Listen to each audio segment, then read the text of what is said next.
vos matins prennent une autre dimension. Avec Aïssa sur Espace TV Europe. Bienvenue à tous et à tous dans les matins d'Aïssa. C'est parti pour une nouvelle aventure à la rencontre de ces belles histoires d'afro, inspirantes, des histoires impactantes. Donc, l'émission qui donne la voix à l'Afrique en diaspora. Ils sont nés ici ou là-bas, ils viennent d'ici ou de là-bas. Ils vivent en diaspora ou sur le continent de passage à Paris et viennent se raconter à travers leurs accomplissements, leur parcours de vie, leurs ambitions, leurs réussites, mais aussi leurs échecs. Espace TV Europe, le lien de la diaspora, disponible sur le bouquet africain, le canal sur Free, c'est 440.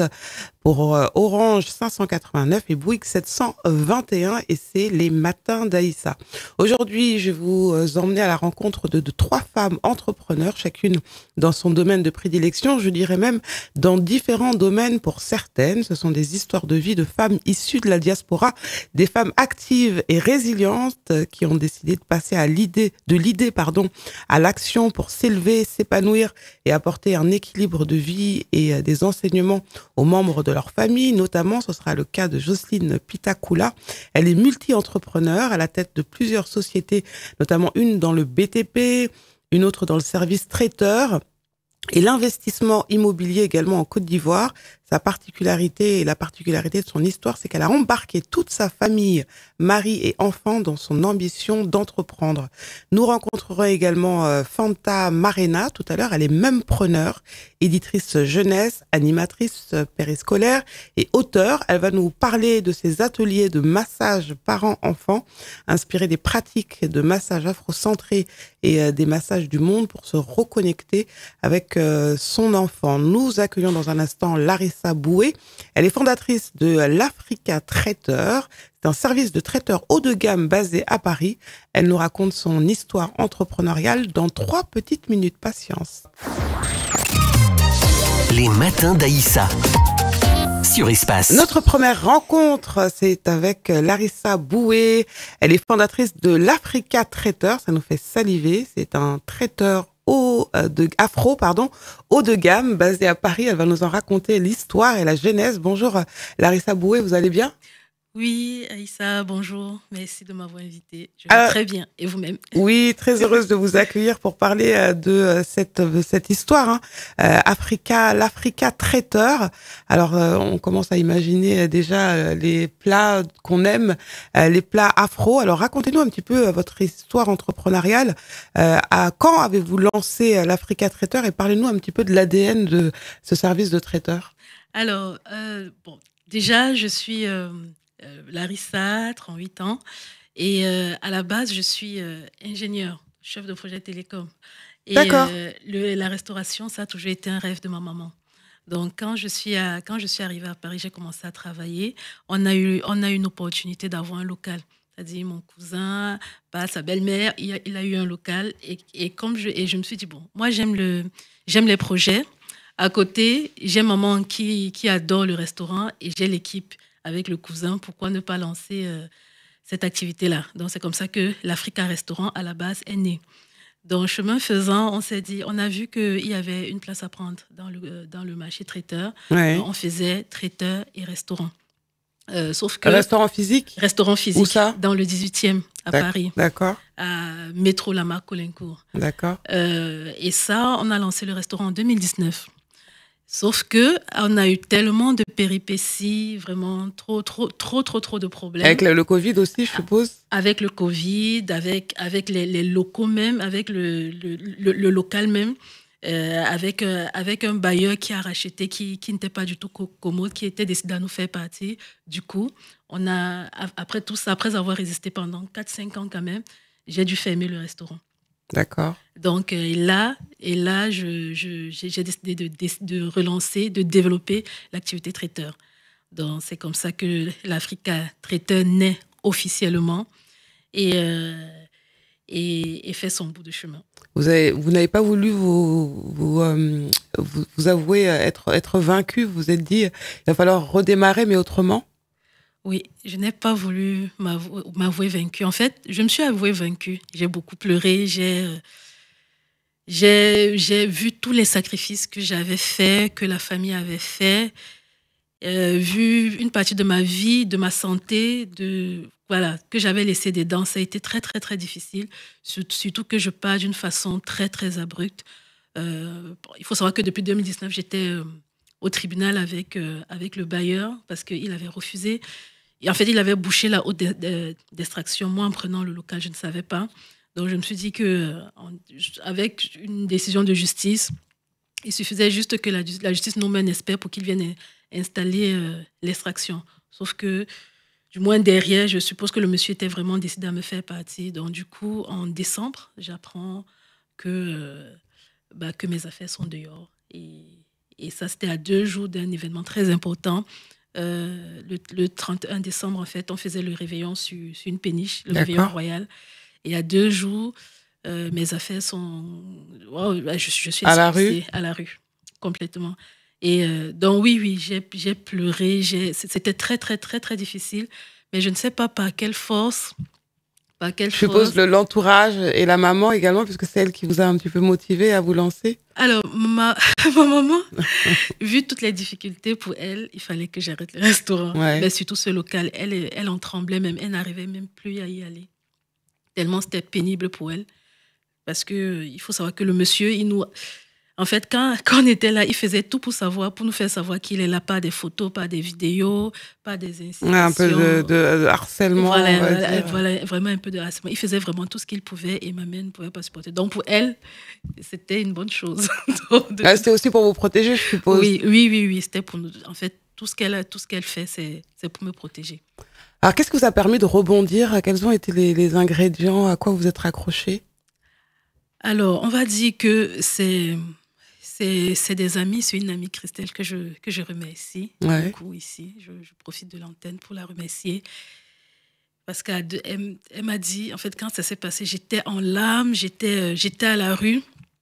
Et en fait, j'étais en train de garer. Et quand on m'a annoncé, quand Lucie m'appelle pour me dire que mes affaires sont dehors et elle m'a appelé sans succès, bon, c'était pas vrai, bien évidemment. Je suis sortie de la voiture comme une trombe et je suis allée tomber dans les bras d'un ami qui était à côté. Et après, j'appelle Christelle qui me dit non, après tout ce qui s'est passé, tu ne peux pas abandonner maintenant. Quand quelque chose de bien veut t'arriver, il y a ce genre de choses qui arrivent. Donc, Christelle m'a beaucoup soulagée. Et je pense qu'il y a aussi la force du Seigneur, la force de nos ancêtres. Parce que seule, jamais, je n'aurais pu y arriver. Alors justement, des épreuves qui poussent à devenir résiliente, à être patiente également. Ce sont des ingrédients des ingrédients qui ont été importants dans votre parcours en fait. La résilience et la patience. Ah oui, complètement, parce que vraiment, comme on dit, l'homme propose, Dieu dispose. Et si tu n'es pas patient, la vie va t'enseigner. Donc oui, clairement, dans mon parcours, la résilience a été... En fait, la résilience fait partie de moi. Alors justement, est-ce que pendant que vous meniez tous ces combats, vous avez continué vos activités d'ingénieur? Vous étiez encore... Oui, en parallèle, oui. Quand j'ai commencé, j'étais toujours ingénieur, chef de projet, directrice des opérations. Après, vu la difficulté, parce que vraiment, être restaurateur, c'est un métier à part. Moi, au début, je me disais, bon, je mets en place l'activité, je laisse maman, la famille gérer et je continue ma vie.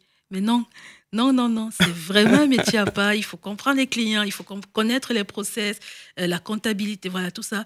Donc, du coup, je me suis dit, face à toutes ces difficultés, je me suis dit, OK, je prends le temps de bien me former, je mets en pause l'activité d'ingénieur. Et je me lance je me concentre à fond. Et une fois que ça décolle, je continue ma vie. Donc, j'ai arrêté pendant 8 mois. Et pendant ces 8 mois-là, il y a eu dégâts sur dégâts au restaurant. Les travaux, en fait, on finissait de faire les travaux. Après, il y avait les dégâts des eaux. Dès qu'on finissait de faire les travaux d'une pièce, il y avait un problème de l'autre côté, sans compter le voisin qui nous envoyait tous les services de l'État. Donc, c'était compliqué. J'ai fermé, j'ai réouvert, j'ai fermé, j'ai réouvert. Finalement, il fallait que je reprenne le travail parce que financièrement, ça ne suivait plus du tout. Donc, j'ai repris le travail et en parallèle, j'ai encore essayé une énième fois d'ouvrir jusqu'à maintenant. Et puis là, je fais les deux. Tant que je fais les deux, obligé. C'est-à-dire que vous travaillez toujours votre casquette d'ingénieur, et en même temps, vous développez votre service traiteur. C'est ça. Alors, renaître de ses cendres, c'est un petit peu ça, ce qui vous est arrivé, Larissa Boué, grâce, vous disiez, à des personnes qui vous ont poussé, à votre entourage également. Et cette nouvelle aventure, on va dire, en tout cas dans laquelle vous êtes investi pleinement, le service traiteur l'Africa. Vous nous présentez un petit peu ce service de traiteur? Oui, alors, l'Africa Traiteur, c'est un service afro haut de gamme. On est basé à Paris, mais on peut intervenir dans toute l'Île-de-France et même internationalement, pourquoi pas. Notre but, c'est vraiment de rassembler la culture afro en un seul lieu, de présenter, de promouvoir l'excellence culinaire, l'excellence de la gastronomie, la culture de la gastronomie africaine. On se veut un carrefour, on se veut un lieu de reconnexion aux sources pour les Africains d'ici, pour les Africains de la diaspora et les Africains du continent, et même l'Afro-World. On veut présenter la beauté culinaire, l'excellence de la gastronomie africaine au monde entier. Alors, quand vous parlez de traiteur haut de gamme, de quoi il s'agit pour mieux comprendre, Larissa? Alors, il s'agit déjà de respecter les codes du haut de gamme. C'est-à-dire C'est-à-dire la présentation. La présentation, merci. La présentation, la disposition, la présentation des miniadises, la qualité de la nourriture, la qualité des ingrédients, la qualité des aliments, le sourcing et vraiment l'expérience client qu'il y a derrière. Et c'est vous qui cuisinez ou Alors, je cuisine en partie, mais j'ai une grande équipe derrière moi. D'accord. J'ai toujours maman qui n'est pas loin.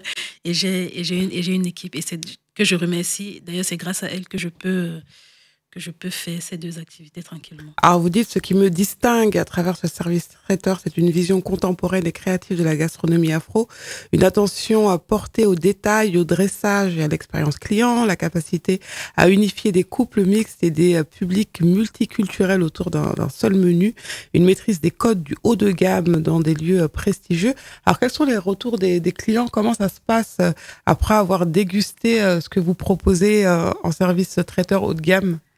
Alors, ils sont généralement très satisfaits et très surpris parce que, bon, ça commence à aller, mais avant, on n'avait pas cette présentation africaine haut de gamme de nos plats. Donc, nous, on va présenter le tchèp, je prends, voilà, dans des verrines de façon gastronomique. Ouais. On va présenter le ndolé du Cameroun. Pareil, dans les gens... Ne parlez pas de ndolé, s'il vous plaît. On peut vous en livrer. Donc, du coup, comment vous le présentez, le ndolé? Alors, il y a plusieurs façons. On présente des bouchées de ndolé crevettes, on prend des bananes plantains vapeur qu'on découpe en rond et dessus, on met une couche de ndolé et on met une petite crevette au-dessus. Et ça, sur des verrines plates. Ce qui fait que lors des événements, c'est facile de déguster. C'est facile de déguster. Quels sont les retours, justement? Qu'est-ce qu'on vous dit? Les gens ils sont très contents parce que justement, c'est manger africain autrement. On peut présenter notre nourriture aux collègues d'autres origines. Quand je fais des cocktails dînatoires dans des entreprises, j'ai toujours de jolis retours parce qu'ils disent on est fatigué. Ça change des traiteurs traditionnels, des pâtes, des farines qu'on a toujours. Là au moins on peut bien manger. Ils sont généralement très contents. Alors, vous invitez le public à vous rejoindre donc pour tester tout ce que vous venez de nous dire à l'instant à travers une croisière karaoké intitulée White Party. Alors, l'événement a lieu le 21 juin, jour de la fête de la musique, donc pour fêter l'arrivée de l'été également. Vous avez eu l'honneur de servir dans différents événements, l'ambassade de France au Cameroun, la route des chefferies, le théâtre de la ville de Paris, l'élection de Miss Cameroun France, à l'ambassade du Cameroun en France et d'autres événements, HEC Paris également, la classe. Alors justement, vous lancez dans l'événementiel et pouvoir servir dans ces lieux prestigieux, qu'est-ce que ça représente pour vous? Ça représente, comment je vais dire? Surtout après avoir traversé tout ce que vous avez traversé. Oui, je me dis, waouh. En fait, sur le coup, je ne m'en rends même pas compte. Je n'ai pas fait exprès d'aller les chercher. En fait, ça me tombe dessus et je fais. Et je dis, Grâce au bouche à oreille? Grâce au bouche à oreille. D'accord. Grâce au bouche à oreille, je suis là et puis on m'appelle. Franchement, je n'ai pas fait c'est mon premier dossier presque que j'ai réalisé. Mais franchement, et je me dis, je suis tellement reconnaissante pour ça, pour ces clients et qui me sollicitent et qui me font confiance. Donc, ça me montre que ce que je fais en vaut la peine. Et je suppose que ça doit être une fierté de pouvoir servir ces plats, les faire déguster à l'ambassade de France au Cameroun et à l'ambassade du Cameroun en France. Oui, une très, très, très grande fierté. Franchement, je ne sais même pas comment dire. Je me dis, moi, la petite Larissa qui sortie de nulle part, qui côtoie ces milieux, qui parvient à faire déguster l'ambassadeur, qui parvient à faire déguster ses mets au directeur du théâtre de la ville de Paris, qui parvient à faire déguster ses mets aux représentants de la route des chefferies, parce qu'à l'occasion de la route des chefferies en partenariat avec l'ambassade de France et le théâtre de la ville de Paris, ils ont organisé Focus Cameroun plusieurs fois. Et on a reçu vraiment des personnalités, des chefs venus du Cameroun, des artistes. Voilà, voir toute cette personne déguster les plats de l'Africa, je suis juste bouche bée et vraiment très, très reconnaissante. Je pense que la maman doit être fière. Oui, elle est fière, mais elle ne le montre pas trop, mais je pense qu'elle est fière. Alors, cet événement, fête de la musique sur la scène, fête de l'été également, que vous proposez une croisière karaoké, vous nous embarquez sur la péniche pour nous raconter un peu ce qui nous attend si on vous rejoint ce jour-là. Alors, si vous nous rejoignez, franchement, vous n'allez pas regretter le déplacement. Ce qui est prévu, donc déjà, à l'occasion de la fête de la musique, on organise cet événement-là pour offrir aux personnes une parenthèse enchantée. L'idée, c'est de fêter la musique dans un cadre prestigieux parce qu'on a choisi un bateau qui est très beau, 3 mètres de hauteur sur le plafond, grande baie vitrée du plafond jusqu'au sol. Et voilà, une capacité de 200 personnes avec une terrasse, voilà, et vraiment une jolie décoration. Donc, il y a 2 croisières prévues, une de 18h à 20h30 et la deuxième de 21h30 à 2h du matin. Et ceci inclut 2h30 de croisière, le karaoké, un verre offert et des cocktails, des pièces cocktails. Voilà, ce sera sous forme de cocktail apéritif. Voilà, de cocktail apéritif. Et on aura pour la deuxième croisière 25 mignadis par personne. Donc, c'est assez consistant, on va bien manger. Et voilà, il y aura aussi le karaoké. Il y aura l'orchestre traditionnel et le DJ. Donc, il y aura moyen de faire du karaoké avec le DJ et de faire du karaoké avec l'orchestre traditionnel. Donc voilà, c'est un programme. Voilà, c'est vraiment un joli programme qu'on vous prépare et on espère vous voir très nombreux. C'est le 21 juin, donc, croisière karaoké White Party de l'Africa Traiteur, réservation obligatoire, tenue blanche exigée, c'est le dress code. Oui. Rendez-vous donc le 21 juin, 18h, 20h30, ou si vous êtes plus noctambule, 21h30, 2h du matin.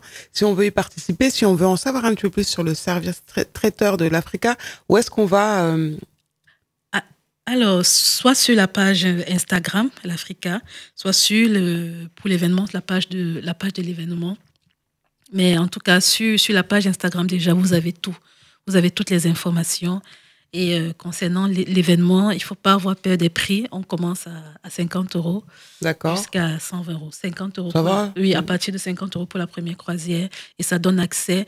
Et ça donne accès à la péniche, plus une boisson. Maintenant, si on veut manger, il y a des frais supplémentaires. 20 € si on veut manger. Et pour la deuxième croisière, on est à 120 € et là, c'est inclus tout. En plus, vous avez fait les choses en grand avec le t-shirt qui va avec, faites de la musique sur la scène. C'est ça. Et là, même quand vous prenez les transports ou vous vous déplacez, vous êtes le panneau publicitaire. C'est ça. Elle est à fond. Et en tout cas, on a aimé cette belle histoire. Merci d'être venue nous la raconter, Larissa Boué.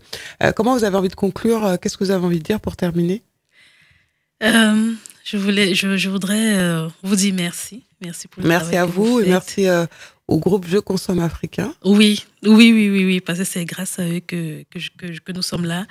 Et je voudrais dire vraiment merci à tous les clients de l'Africa, à tous les soutiens des premières heures.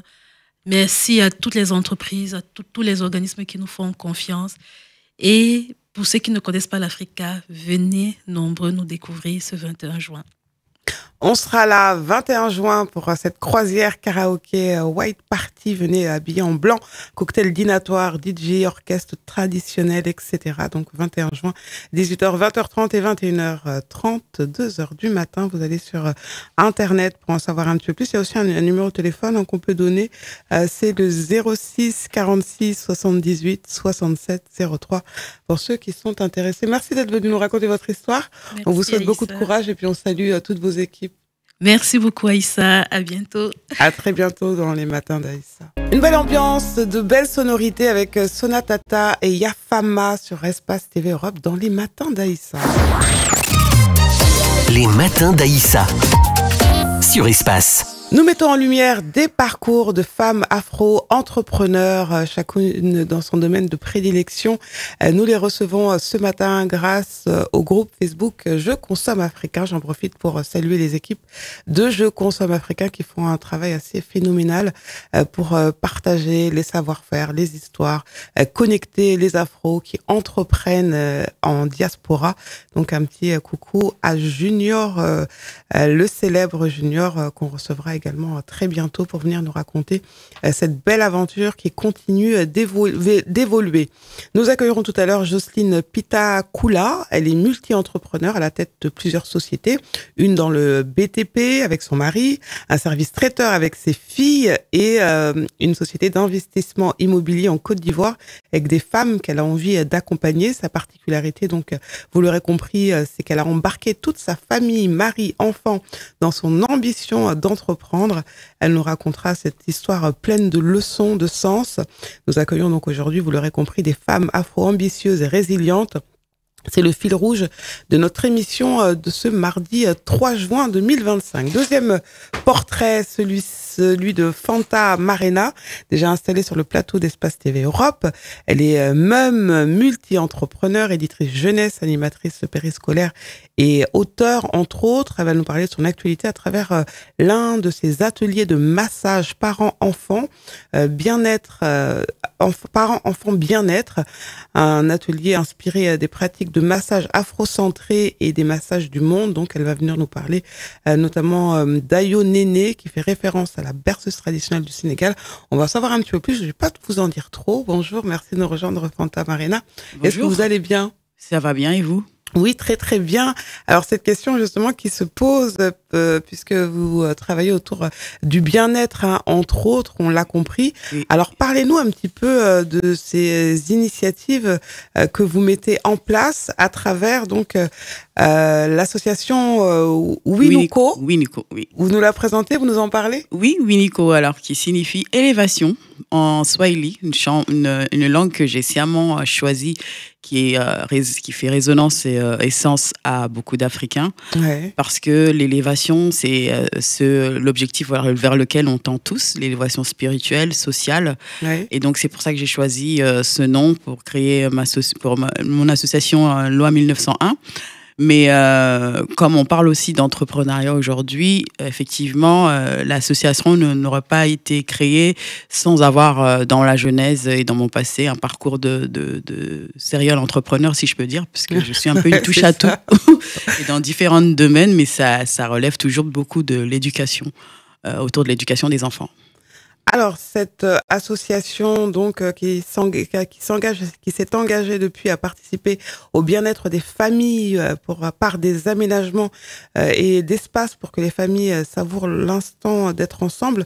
Alors, vous nous dites un peu plus précisément de quoi il s'agit Oui, alors c'est un cycle d'ateliers de massage, d'apprentissage de pratiques massage inspirées des massages traditionnels afrocentrés, de culture afrodescendante et afro-caribéenne, parce qu'en fait, c'est une manière aussi de remettre en lumière toutes ces traditions-là, oui. Toutes ces pratiques-là ancestrales, qui, même si elles ne sont pas théorisées avec des recherches scientifiques, elles ont aussi des bienfaits, des propriétés bienfaitrices qui font du bien à la famille, autant aux parents qu'à l'enfant. Et donc, je voulais mettre en exergue cette richesse culturelle qu'on a de manière instinctive et naturelle et qui se transmet de génération en génération. Donc, ça raconte une histoire, ça raconte des rituels qui malheureusement se perdent une fois avec la fracture des trajectoires migratoires. Ouais. Et donc, c'est pour ça que j'ai créé ces ateliers-là pour que les personnes qui sont un peu en rupture avec ce lien sacré de la transmission transgénérationnelle puissent avoir ces espaces de bien-être et de relaxation où elles peuvent se reconnecter et reconnecter le lien entre le parent et l'enfant, qui est un lien secret, qui est un lien sacré, je vais y arriver, Ouais. pour construire une relation solide après dans l'éducation. Alors, qu'est-ce qui fait justement qu'on s'éloigne de ces pratiques? Alors, vous l'expliquiez par l'éloignement, l'exil, les préoccupations du quotidien qui, des fois, débordent un petit peu et nous éloignent un petit peu justement de nos familles, de nos enfants, Tout à fait. que ce soit dans la tête et puis dans les actes. En réalité, avec notamment ces dernières années, tout ce qu'on a traversé avec la crise Covid, etc., on parle beaucoup de santé mentale. C'est important de se reconnecter justement avec ces massages, puisque c'est un éveil des sens et une manière de se reconnecter avec soi-même. Vous le disiez très bien tout à l'heure. Oui, parce que du coup, effectivement, là, on parle beaucoup des sujets de santé mentale, mais parce qu'on se rend compte que, effectivement, l'effet post-Covid est très ravageur dans l'état d'esprit des gens et qu'on ne s'est pas assez préoccupé de ces questions-là. Et je pense que le fait aussi d'avoir été séparé, de ne pas pouvoir être allé au pays pendant plusieurs mois, durant le Covid, par exemple, il n'y avait pas de transport aérien. Toutes les femmes qui ont accouché à ces moments-là, qui ont aussi accouché. Moi, j'ai une amie proche à moi.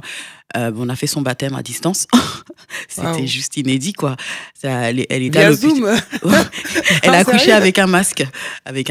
Et tout de suite, elle a été isolée du bébé. Donc, vraiment, la crise du Covid a donné des fois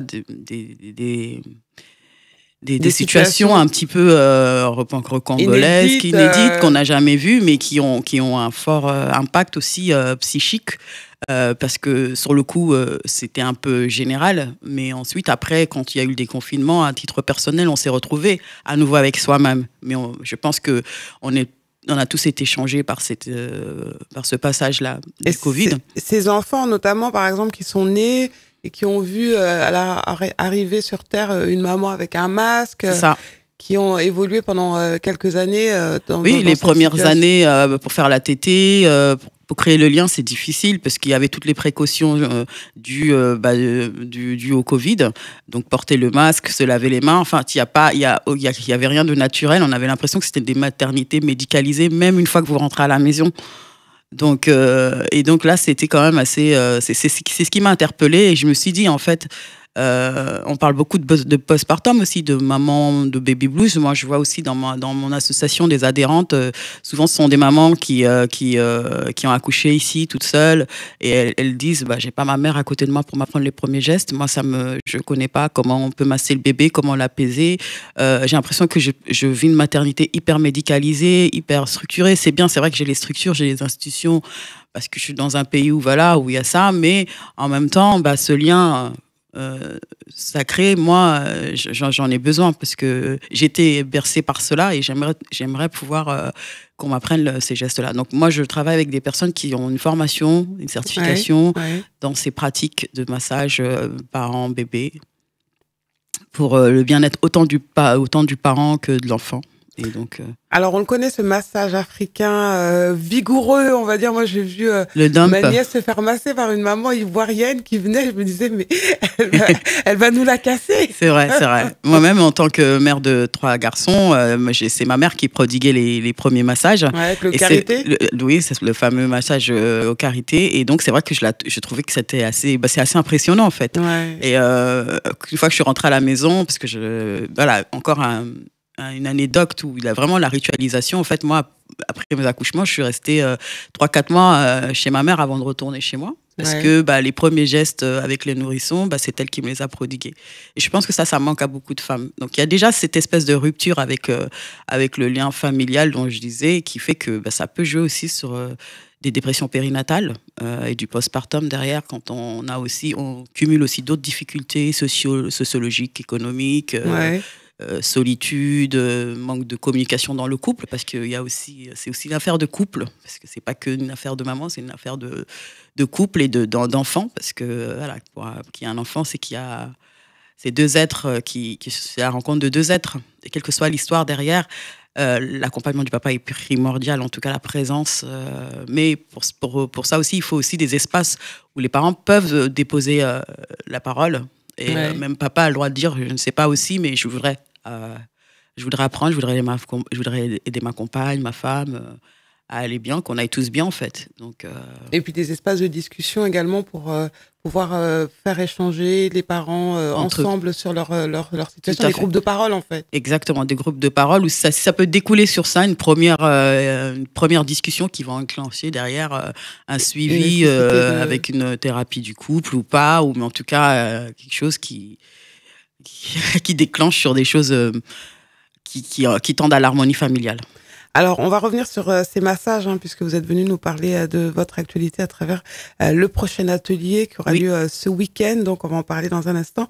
Mais quels sont les bienfaits, justement, de ces massages sur les enfants au niveau moteur, au niveau du corps? Qu'est-ce que ça leur apporte? Alors, au niveau moteur, c'est la motricité, donc l'affermissement des muscles, réduction des coliques aussi.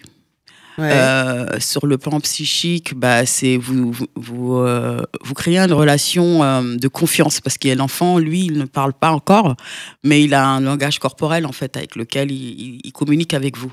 Et donc à travers le toucher, c'est pour ça que d'ailleurs que ce sens-là, il est très important. Il est important.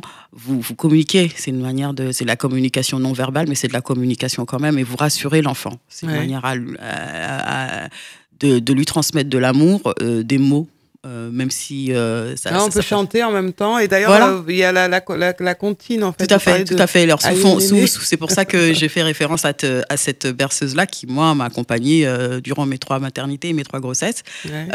Quand je cherchais à apaiser bébé, ça marchait bien. Et donc c'est vrai que on va vraiment créer un espace de détente, donc avec une déco, avec des couleurs un peu très sobres, et une atmosphère qui tend à la relaxation. Vous parliez également d'un autre sens essentiel pour stimuler l'odorat. Alors, qu'apporte justement la stimulation de l'odorat pour l'enfant et la maman, ou en tout cas le lien entre les deux? L'odorat, c'est... alors, pour revenir à la jeunesse de la création, c'est ce qui a un peu enclenché la création de l'association, avec une mission qui est dédiée à l'accompagnement à la parentalité, parce qu'en fait, j'ai été un peu challengée par rapport à une dotation financière, et pour lequel j'avais postulé. J'avais travaillé sur un projet pédagogique, et donc j'ai été lauréate du premier prix, parce que je présentais justement, et il fallait en fait présenter 2 sens, et théoriser sur les bienfaits et les propriétés, avec la mise en pratique d'instants bien-être famille, à travers 2 sens, notamment le toucher. Donc pour le toucher, j'ai fait le massage, mais pour l'odorat, c'est des ateliers sensoriels de stimulation de l'odorat, parce que c'est un peu le parent pauvre des 5 sens. Donc c'est vrai que chez les enfants, on travaille beaucoup le goût, le toucher, la vue, mais l'odorat, c'est un vrai questionnement même pour les scientifiques, parce que du coup, ce prix-là, il a été décerné par un organisme de recherche scientifique multisensorielle qui travaille avec le CNRS. Et justement, il y avait aussi un prix scientifique pour les scientifiques qui pouvaient prouver, par exemple, que l'odorat, que les enfants pouvaient sentir une fois, même quand ils étaient fœtus, ils avaient le sens de l'odorat qui était développé. Donc après, il y a des recherches et des études qui sont faites en ce moment-là. Donc c'est pour ça que c'est intéressant de voir... Alors moi, ce que j'ai constaté, c'est que quand on joue, moi j'ai mis en place avec ce sens-là des ateliers de devinette des odeurs. Donc l'enfant, il est concentré, on lui bande les yeux, on lui fait sentir des différentes effluves, odeurs. Et du coup, ça mobilise des compétences psychocognitives comme la mémorisation, la concentration, parce que l'enfant se concentre. Et du coup, on travaille la mémorisation, la concentration, le langage aussi, parce que du coup, dans les devinettes, il développe son langage, la curiosité. Donc, c'est assez bien pour le développement de l'enfant en termes de compétences psychosociales. Mais je lis beaucoup de livres là-dessus aussi, parce que j'ai une formation de professeur des écoles. C'est pour ça que je m'intéresse beaucoup à ces questions-là. Alors d'ailleurs, vous dites, par exemple, l'odeur de la maman n'est-elle pas la première boussole du nourrisson?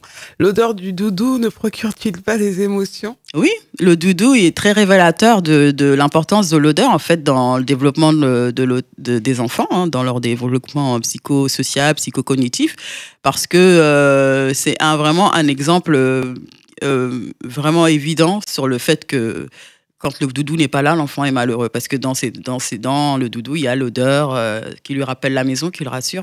Et d'ailleurs, il a besoin de ces odeurs-là. Et en fait, le doudou, lui, il matérialise et caractérise un peu ce besoin de sécurisation, de sécurité affective au niveau de l'enfant. Ouais. Donc, c'est pour ça que c'est vraiment une preuve évidente que l'odeur est très importante, même si c'est un des sens ça mériterait qu'on se penche encore plus qu'on le fait déjà. Alors, on a parlé des bienfaits du massage africain qu'on connaît tous. Cet atelier que vous proposez, qui aura lieu ce samedi 7 juin à l'espace Diaspora, justement, dans le 2e à Paris, 6 rue de Trécy, avec une spécialiste dont nous allons parler dans un instant. Mais là, c'est le massage indien. Oui. Ayurvédique, c'est ça? Tout à fait. J'ai mal prononcé. Vous nous parlez un peu des fondements de ce massage? Oui, alors c'est un message millénaire qui vient d'Inde, que les mamans, depuis des millénaires, enfin depuis des siècles, prodiguent depuis tout le temps en fait. Ouais. Il a été théorisé encore une fois avec du coup l'invasion un petit peu, c'est un peu brutal comme mot, la découverte en fait par la colonisation des colons de ces rituels-là et de pratiques qui sont en lien avec le yoga. Ouais. Et donc, les mamans, depuis des siècles, en Inde, elles prodiguent aussi des massages aussi de bienfaits, de bien-être aux enfants. Donc, le fameux Chantala. C'est important pour vous de le mettre à l'honneur à l'occasion de cet atelier, ce massage particulier? Parce qu'en fait, on lance un cycle mensuel où tous les mois, on découvre un massage venu du monde. Je pense qu'on a à se nourrir les uns des autres et que on a beaucoup à apprendre aussi de la culture des autres. Hein. Je vais aussi essayer de voir si en Amérique latine, il y a des ritualisations qui sont faites, au même titre que le dimp, au même titre il y a beaucoup de massages thaï. Est-ce qu'il y a des massages en Thaïlande qui sont dédiés aux enfants et pourquoi? Quels sont les bienfaits? Donc c'est intéressant aussi de découvrir l'autre à travers ces ateliers-là et les pratiques et de pouvoir peut-être s'adapter ou adopter une qui me conviendrait personnellement.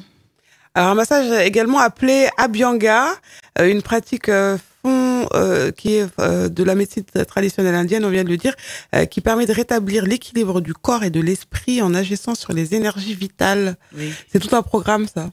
Oui, c'est plus du yoga, ça. c'est du mini yoga, hein, parce que le yoga, ça commence. Oui, c'est l'équilibre spirituel et des énergies, elle est importante en fait.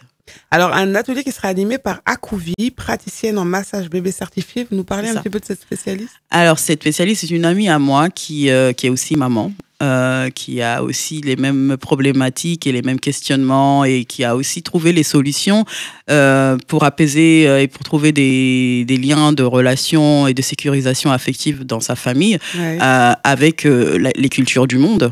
Et donc, elle a une formation professionnelle et certifiée dans la pratique de massage bébé. D'accord. Et notamment le Chantala qui est de toute façon apparemment le massage le plus complet. Voilà, le plus complet. Et moi, je donne le cadre. Chantala, ça vient d'où? C'est d'Inde. D'accord, ok. Et donc, du coup,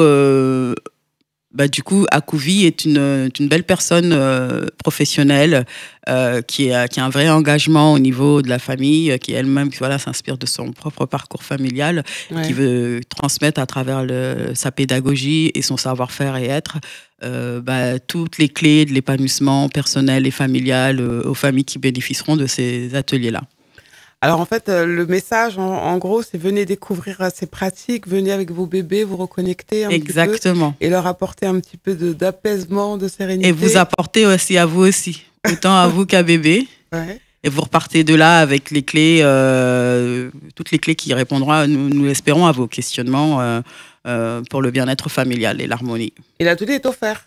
Il est offert parce que comme justement on a été lauréat du premier prix, l'association, donc on a une dotation financière qui nous permet de louer des espaces, d'acheter du matériel, de payer la prestataire. Et donc c'est à ce titre-là que j'offre gracieusement, en tout cas pour les premiers mois, la découverte de ces massages-là, parce que pour moi c'est du partage et que voilà, si j'ai les moyens de le faire, et je le fais de manière voilà, très désintéressée, mais ma démarche à moi, c'est de voir demain des couples épanouis, des parents épanouis, des enfants épanouis, donc je pense qu'on a besoin de ça.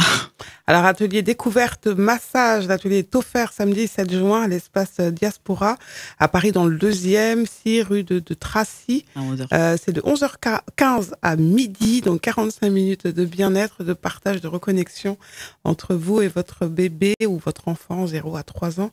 Alors, Fanta, Marina, vous êtes même preneur, on le disait, donc maman et entrepreneur, oui. Serial entrepreneur, éditrice jeunesse, animatrice périscolaire, écrivaine. Ça fait un peu beaucoup tout ça, non? Ça va? On s'y retrouve? Oui, on s'y retrouve. Tout est lié, en fait. Tout est lié, exactement.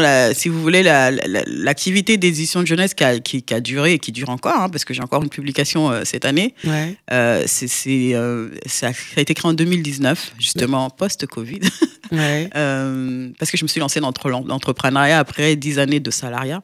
Ouais. Vous étiez professeur des écoles? Oui, c'était à l'époque où je passais le concours des professeurs des écoles. Je l'ai raté à 2 reprises, mais du coup, sur les enjeux pédagogiques et sociologiques aussi, en fait, quand on passe le concours, on est obligé de lire. On a beaucoup de lectures scientifiques aussi, ouais. Et pédagogiques.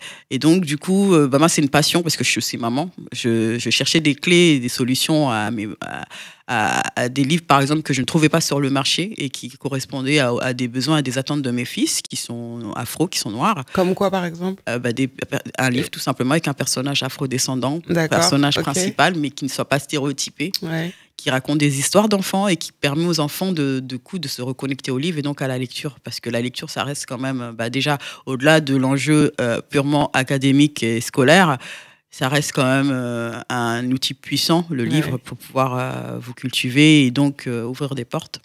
Et moi, ça, je l'ai expérimenté en tant que professeur des écoles, mais aussi en tant qu'entrepreneur. Ouais. Parce que du coup, j'ai créé la maison d'édition parce qu'il en fallait une sur le marché avec toutes les publications jeunesse il y a un très gros marché, il y a des grosses parts du marché, il y a des grosses structures qui existent déjà.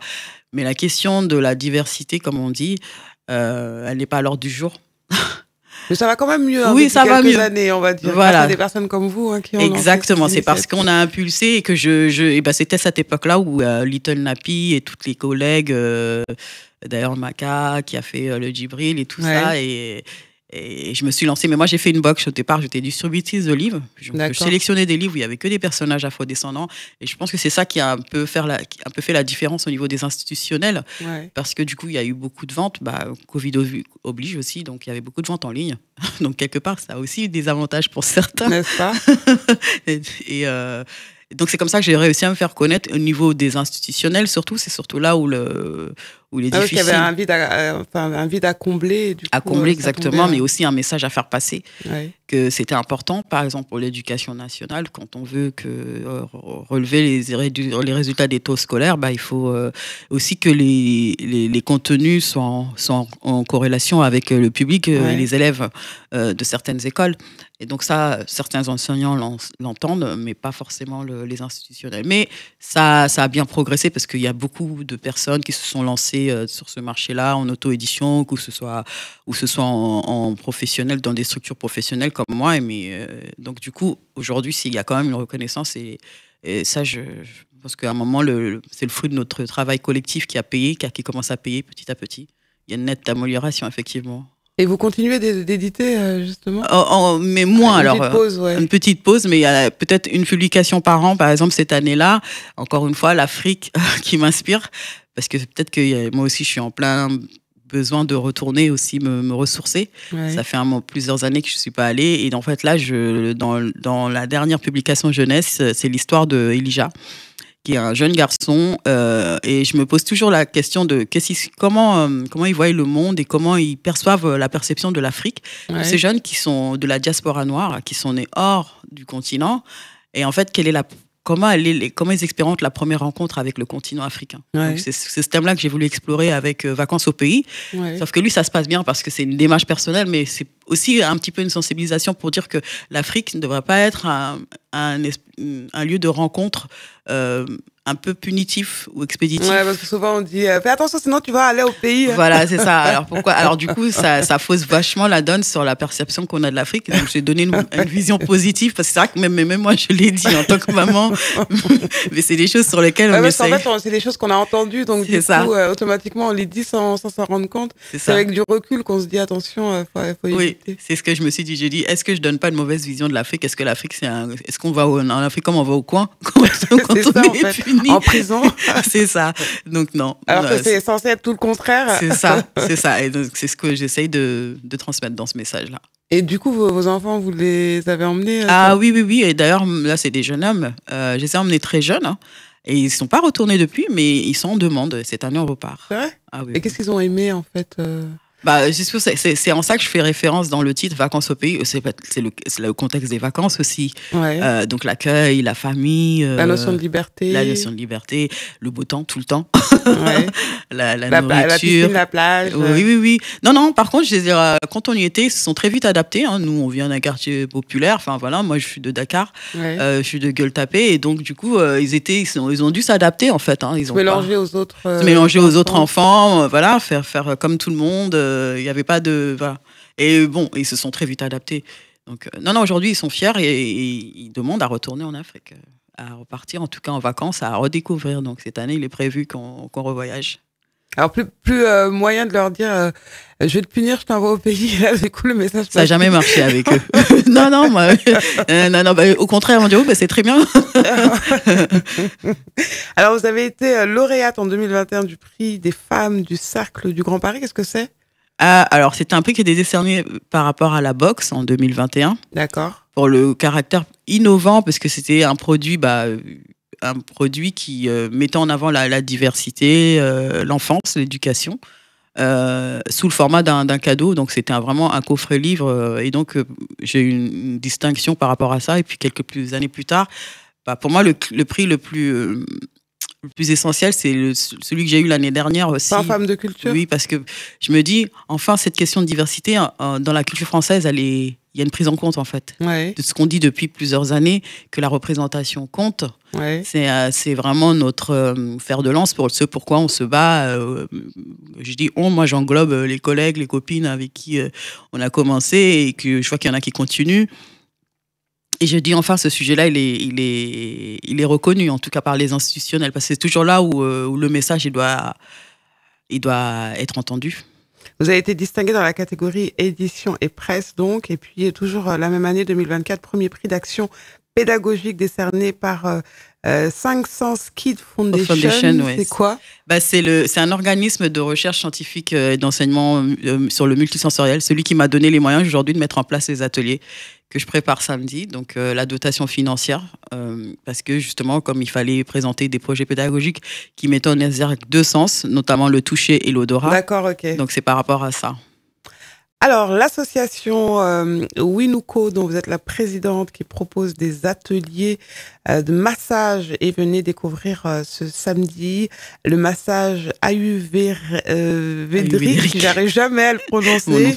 C'est le massage indien, donc c'est gratuit, atelier offert, donc à l'espace Diaspora, 6 rue de Tracy. Avec un petit moment de convivialité.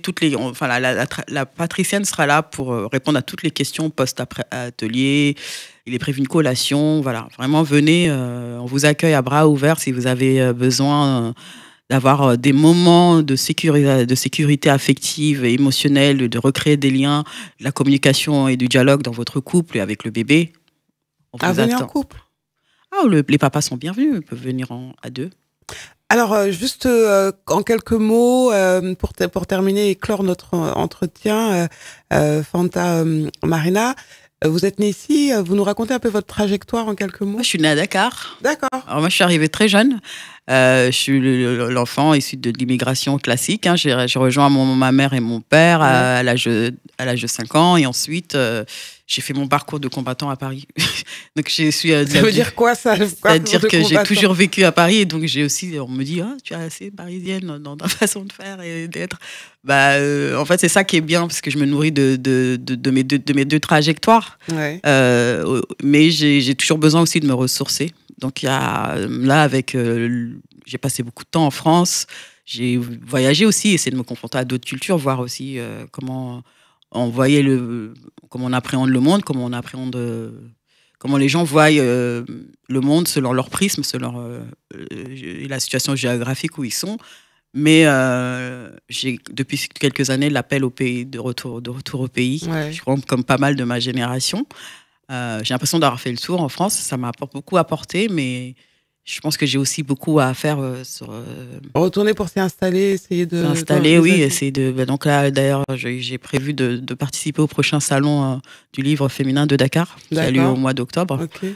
J'ai postulé pour pouvoir aussi que mes livres soient mis en avant et qu'ils soient à disposition aussi de public sur le continent.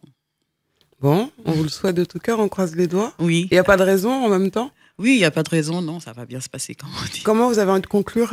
Qu'est-ce qu'on doit retenir? Ou peut-être une ou quelques informations qu'on a oublié d'évoquer dans l'entretien? Qu'est-ce que vous avez envie de dire, Fanta? J'aimerais dire aux gens que le fameux adage qui est... Alors, c'est là où c'est marrant, où on se dit que la question de l'appropriation culturelle, elle est importante quand même. On dit toujours que c'est François de Exupéry qui a dit cette phrase, qu'il faut tout un village pour éduquer un enfant. Mais c'est un proverbe africain en fait, parce qu'il voyageait beaucoup en Afrique. Ouais. Donc il ne faut pas qu'on oublie qu'il faut tout un village pour éduquer un enfant. C'est très africain en tout cas. Et nous sommes le village. Nous sommes le village en tout cas. Je suis des deux cultures, mais... L'Afrique reste le berceau de l'humanité, donc le mien aussi. Absolument, c'est une très belle conclusion. En tout cas, ça a été un plaisir de vous recevoir pour raconter aux téléspectateurs ce parcours inspirant. Donc, n'hésitez pas pour participer aux ateliers. Où est-ce qu'on vous retrouve sur Internet pour en savoir un peu plus? Si on veut en savoir plus également sur ma page LinkedIn. Pardon? Ma page LinkedIn, Fanta Marena. Ouais. Là, vous avez toutes mes actualités. Ma page aussi...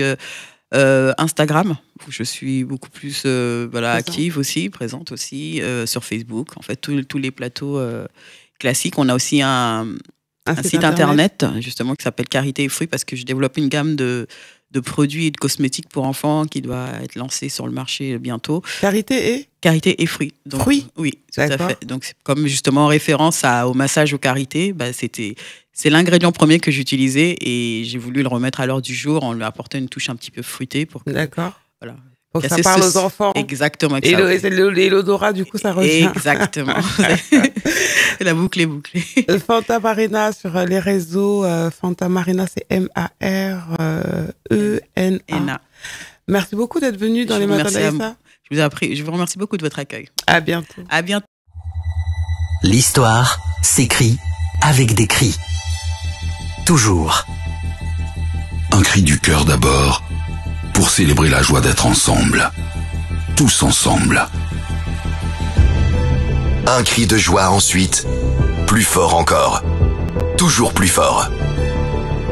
Les auditeurs et les téléspectateurs s'impatientent. Les cris se croisent, se répandent en écho. Au bon endroit, au bon moment.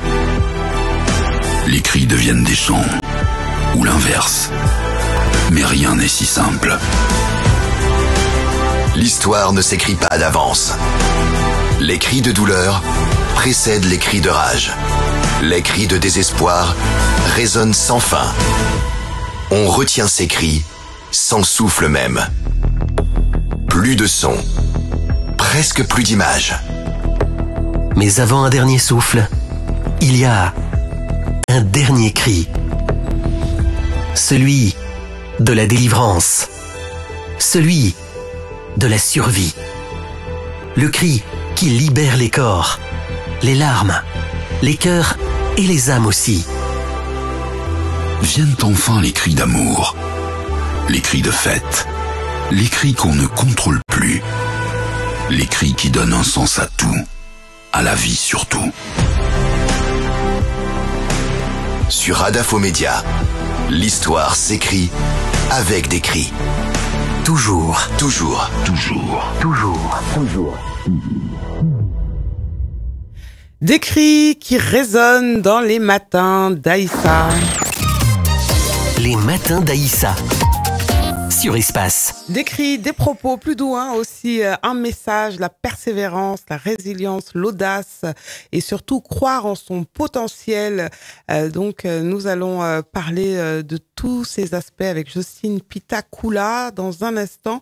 Elle est multi-entrepreneur dans le domaine du BTP, je vous le disais tout à l'heure, dans le domaine de la gastronomie puisqu'elle est aussi traiteur. Alors sa particularité, c'est qu'elle a embarqué tous ses proches, toute sa famille, mari et enfants dans ses aventures entrepreneuriales, des femmes également qui investissent dans l'immobilier en Côte d'Ivoire. Elle va nous raconter cette superbe histoire inspirante. En tout cas, c'est ce que je me suis dit lorsque j'ai lu votre récit que vous avez bien voulu m'envoyer hier. Alors, je suis très heureuse de vous accueillir, Jocelyne Pitakoula. Vous allez bien? Ça va, merci. Et vous-même, j'espère. Très, très bien. Merci. Alors, cette belle histoire que vous racontez est si bien, en tout cas, qui m'a beaucoup parlé lorsque je l'ai découverte il y a quelques jours, donc. Alors, la résilience, l'audace, le fait de ne pas lâcher l'affaire et de croire en soi, ce sont des choses qui vous parlent? Très bien, qui me parlent exactement. Et c'est ce dont nous avons besoin pour évoluer dans la vie et pour entreprendre. En toute chose, il faut tous ces éléments que vous venez de citer. C'est très important. Alors, vous vouliez passer également pour raconter votre parcours, pour édifier, pour envoyer des messages à la jeunesse, pour pousser également les personnes à passer de l'informel au formel. C'est important pour vous cet aspect, pourquoi? C'est important pour moi parce que aujourd'hui, j'ai constaté que dans la diaspora, nous avons beaucoup de membres de la diaspora qui entreprennent, ouais, mais de peur des impôts, de plusieurs facteurs. Ils n'ont pas envie de passer de l'informel au formel. ouais. Parce que pour eux, on va payer des charges. Des charges et tout ça. Et par expérience, j'ai vu que quand on parle de charges, en fait, du compte, quand l'État vous suit pour des charges, mais c'est parce que ça fonctionne bien. Si ça ne fonctionnait pas, justement, non, l'État n'allait même pas vous... Donc, du coup, pour moi, c'est très important de le faire, dans la mesure où, même si vous ne le faites pas, vous risquez de perdre des contrats. Ouais. Et ça a été mon cas. Et depuis lors, j'ai décidé de mener un petit combat. Et puis, bon, je suis sortie de l'informel. Et puis voilà, je suis dans le formel aujourd'hui. Et je conseille beaucoup les femmes, les personnes autour de moi de le faire, d'avoir l'audace. Ça brûle pas, ça fait pas peur. C'est juste les appréhensions, les a priori que nous avons. Alors justement, est-ce que l'un des freins, ou en tout cas l'une des explications du fait que les personnes restent comme ça des années dans l'informel et ne passent pas au formel, est-ce que c'est pas culturel justement, parce qu'on a vu nos mamans en terre africaine, parce qu'on voit très bien que les femmes qui font du business ou du commerce en Afrique, elles sont plutôt dans l'informel que dans le formel. Est-ce que c'est pas ça qui nous rattrape également Bon, je pourrais dire d'une part, c'est possible, hein, ça pourrait être ça. C'est la culture de ce que nos mamans ont vécu, mais moi, je me dis, nous sommes quand même en Europe. Ouais. C'est vrai que les débuts, ça peut être difficile. Il faut aussi des personnes derrière pour motiver. Ouais. Moi, de mon expérience, j'ai travaillé, j'étais bénévole à l'ADI. D'accord. Et donc... C'est une structure qui accompagne les entrepreneurs à travers notamment des microcrédits, etc. Tout à fait. Et donc, quand j'ai organisé des événements en temps, j'invitais l'ADI avec moi pour en parler avec les femmes. Et vraiment, elles appréciaient beaucoup ce fait-là dans les petites communautés des femmes où on faisait des tontines, tout ça. Et elles venaient sensibiliser. Elles me disent, Jocelyne, il faut sensibiliser les femmes. C'est très intéressant, ça. Ouais. Et même... y a une partie de l'ADI qui même finance, pour encourager les femmes, finance les femmes qui sont pas même dans le formel, pour les encourager à sortir de l'informel. Ouais. Il y a des petits crédits qu'on leur prête, qu'on leur donne pour pouvoir agrandir leur activité, pour les mettre en confiance. Ouais. Et avec une sensibilisation derrière. Donc, voilà. Moi, je pense que c'est le côté peut-être culturel, mais il est temps de sortir de ce schéma-là. Ouais.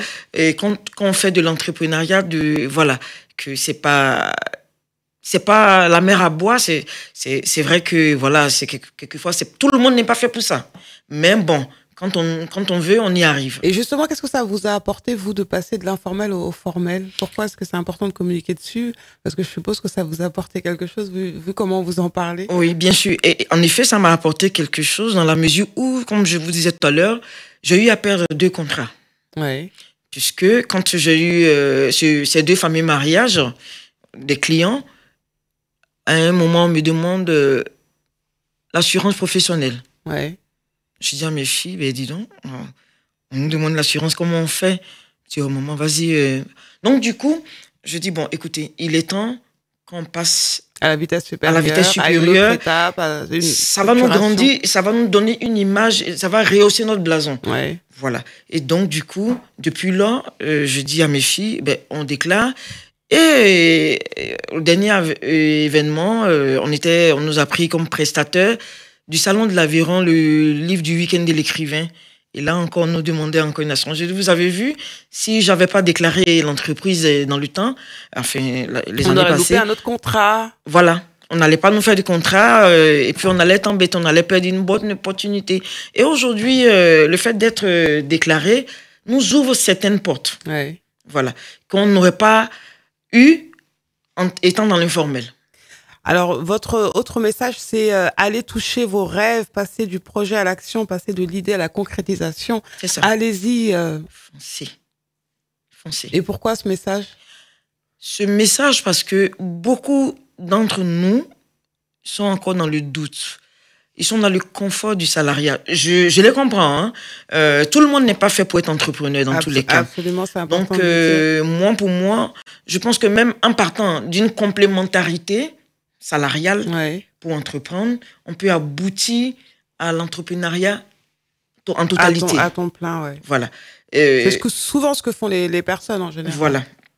Moi, je l'ai fait, donc voilà, les autres peuvent le faire. Aujourd'hui, j'ai tout laissé tomber. Je suis vraiment concentrée parce que faisons les deux. Ça dépend de ce qu'on fait comme activité. Ouais. Étant traiteur, étant dans l'événementiel, il est difficile de travailler pour quelqu'un d'autre pour une question d'organisation.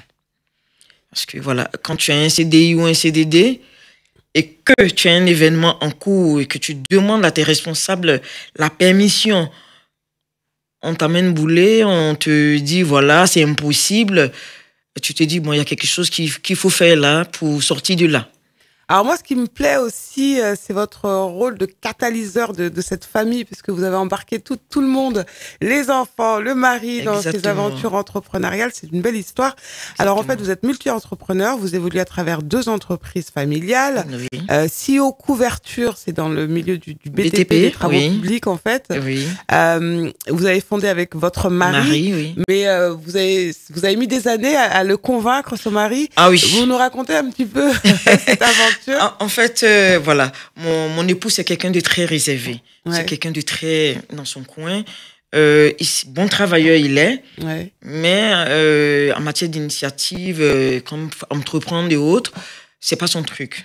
Alors, j'ai vu qu'il était vraiment efficace dans son travail et j'ai constaté que, enfin, entre guillemets, ses employeurs abusaient un peu de lui dans le sens-là. Et je l'ai motivé d'ailleurs à faire une VAE pour qu'il passe à la vitesse supérieure. Validation des acquis. Validation des acquis dans son domaine.